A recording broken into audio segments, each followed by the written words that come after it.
Welcome to the 2023 Nonviolent Medicaid Army Week of Action, where we have come from across the state, from Southwest PA to Central Appalachia, to South Central PA, to Southeast PA, to Northeast PA. We're urban, we're rural, we're working class. When we get organized, the system won't last. There are actions taking place this week, not only here in Pennsylvania, but all over the country.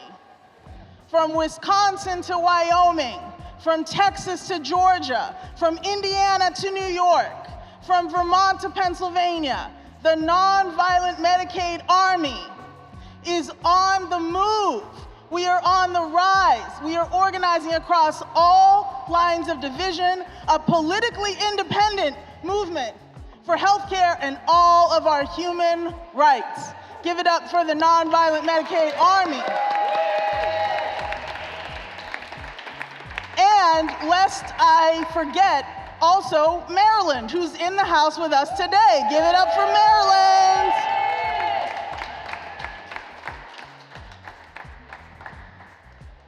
How about this unbelievably powerful Medicaid Stories quilt behind us?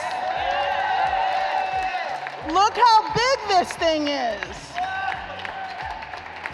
Let's give it up for Jess Boyles, who had the vision for how to display all of this powerful, powerful stories.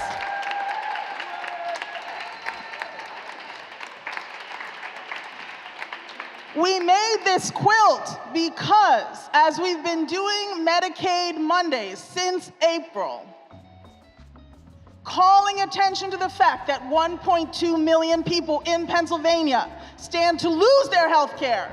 This isn't an unwinding, it is cutting people out of health care. Don't come to me with that unwinding nonsense. This is Medicaid cutoffs. Shame. We have to tell the truth. And so we've been doing Medicaid Mondays for every single Monday since April when these cuts started. And what we know is that we're not just single individuals, and that's what this quilt represents. We're not just individual people going through this. We are all going through this together, and if we can actually get together, we can use our power. And so we have to bring our collective power together, and that's what's symbolized in this Medicaid quilt. And I want everybody to look at this, and you're gonna see someone who's here on the quilt, and you're gonna see someone's words who's here on the quilt, because this is about what we are doing together, building our collective power. The decision to end the continuous coverage provision in Medicaid was a bipartisan decision. It was passed, it was agreed upon by both parties in Congress. It was signed by President Biden in the December 2022 omnibus bill. It was a bipartisan decision. Shame. But there's a lot of people out there that would prefer that we don't talk about that. There's a lot of people out there that would prefer that we don't call it what it is. There's a lot of people out there that would prefer that we hide it, that we minimize it, that we make it seem like we're just going back to normal. Or there's other options, right? There's other options. You lose your health care, there's other options. Guess what? Guess what option I would like? Health care as a human right. Why don't we have that option? Why don't we have that option? That's not one of the options. Guess what? That's a false choice. That's a false narrative. Options, I call bull. All right. Jacob Hope and I are going to be your MCs for today. we're going to start with this beautiful mishtika that was written by our very own Jacob Butterly and anyone else? Jacob Butterly? Mishtika means the spirit of the struggle. It is a term that we use from our siblings in the landless workers movement of Brazil. People are fighting all around this globe for our human rights, and we are part of that worldwide struggle of the global working class against the global ruling class. And Mystica also means we're bringing the spirit of the struggle with us. So think of, when we're reading this, think of your neighbors, think of your family members, both here and who are gone because of these Medicaid cuts and because that we don't have health care as a human right in Pennsylvania. Okay. Change begins with the telling of untold stories, and we are gathered here to tell our stories. This quilt is a collective picture of our stories, and each story represents a million more. They show the story of our class, the poor and dispossessed. The story of the 24 million people being cut from Medicaid. The story of the more than 90 million people in this country who make up this growing nonviolent Medicaid army. Of the 140 million poor and low-income people in this country, a number that grows larger every day.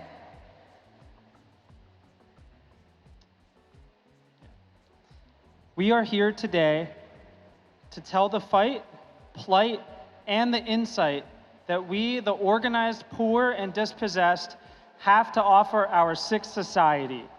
We are here today to say that in the richest nation in the history of the world, it does not have to be like this. That's right. We are here today, many colors, all ages, queer and straight, urban and rural, of every creed, from every background, united across lines of division, to raise our voices and say that these Medicaid cutoffs equal death. Poverty is the fourth leading cause of death in the United States. And a leading cause of poverty is a denial of health care and the accumulation of medical debt. We say enough is enough. We say we are going to organize, organize, organize. We are going to fight. We are going to make this struggle a school, and we aren't going to stop. We, the organized poor, are going to lift up our voices and carry this spirit of struggle. We are going to unsettle this system that kills us in the name of profits, and in its place, we're going to put people first. Put people first. Put people first. Put people first. Put people first. Put people first. Put people first. Put people first. Beautiful, beautiful, beautiful. So Rika, raise your hand, Rika. And Barbara, and Harrison, and I just got out of a meeting with the Secretary of the Department of Human Services, Val Arkush. So I'll tell you what she said. And I'll tell you what we did too. So we set the agenda, of course, that's what we always do. We have our agenda, we come in and we give them their participant agenda, facilitators, you know what I mean. Facilitator agenda is different than participant agenda. All right, sorry. And so we put forward our demands. What are our demands? Expand Medicaid to all, stop the cuts. Use the $8 billion budget surplus to keep people on their health care. The health care that they deserve, the health care that is a human right. We demanded to raise the eligibility limit, quote unquote, right? The eligibility limit on Medicaid to cover more people. This is something we can do at the state level. We demanded to restore the adult dental benefit to Medicaid. Why should having Medicaid mean that if you get a cavity, your teeth's getting pulled? You can't get a crown. You can't get a root canal. You can only get one set of dentures for life. Shame. We demanded for transparency around the rate of appeal approvals, for that to be published on the website. And we demanded an extension of the length of time to file an appeal while keeping your coverage to 60 days.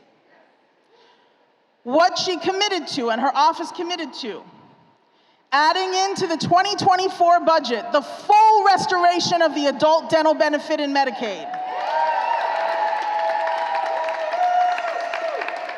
Publishing on their website the rate of Medicaid appeal approvals.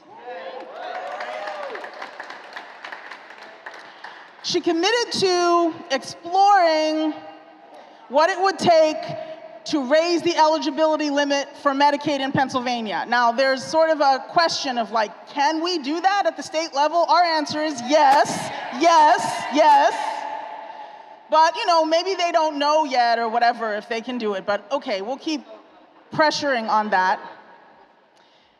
And also a commitment to look into extending the length of time to file for an appeal to 60 days. And to keep your Medicaid while you file for that appeal. So, this was a decent meeting, yeah? So what do we have to do now? 3 words, and they're all the same.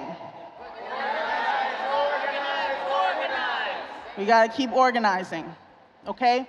After this, we're gonna drop off, and of course, we called for a public health care advocate.